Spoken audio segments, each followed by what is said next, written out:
I want you to imagine a very specific scenario. The weekend is coming up. You and your friends decide to hit the nightclub. You get there, you have a nice time. Next thing you know, you wake up in your bed. How did you get there? What happened last night? You have absolutely no recollection. All you feel is a searing pain in your body. I know it sounds horrifying. Now, what if I told you that this is not some made-up scenario? It is happening to multiple women in Britain.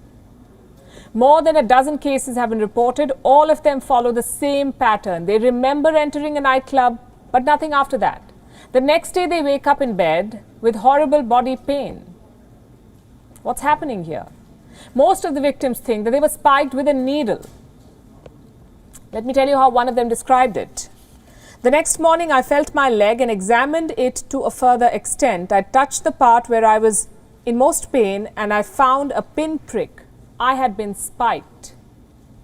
I have another account for you. This is what it says. The injection left me unable to walk without the help of someone else, and I could barely string a sentence together. Thankfully, I was not alone and had a friend with me. What do you make of this? What are the experts saying? Well, they're as confused as the victims. Some of them have dismissed the needle theory. Their argument is this: it's hard to plunge a needle into someone in a crowded club. For starters, they would feel pain, they would probably scream. Plus, the injection would have to be precise. Also, what drug would effectively wipe out your memory? Well, we can think of some. Doctors say ketamine or benzo are the likely candidates. But these drugs need large syringes, not the kind that you could sneak into a nightclub. So is this mass hysteria?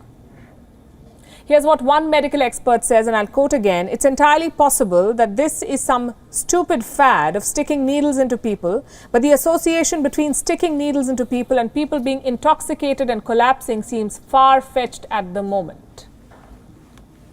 Well, here's a theory. Maybe the two things are unrelated. Maybe they were dealing with two separate problems: drink spiking and the worrying needle business. We're going to let the police investigate that. Members of Parliament have raised this.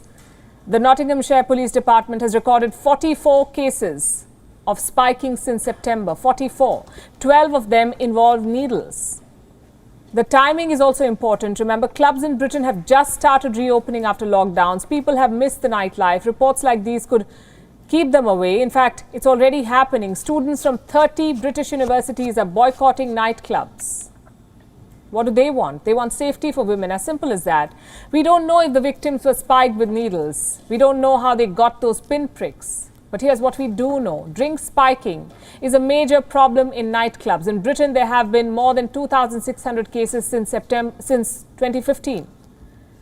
And remember, these are the reported ones. One survey found that 16% of the women respondents had been spiked. Many of the incidents actually go unreported. And you can blame the cops for that.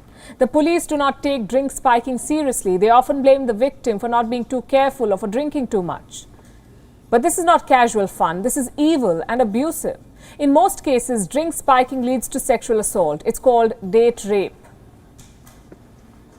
So we need government help to tackle this problem. Like I said, members of Parliament have raised this. The United Kingdom Home Secretary has called for a special report on the needle spikes. And that's a good start. But there's a long way to go. Nightclubs will need better security. You shouldn't be able to take a syringe inside a club, for starters. Police officers are going to need more training.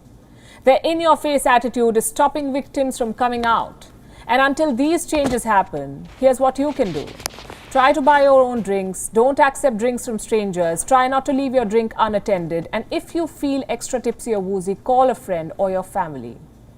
WION is now available in your country.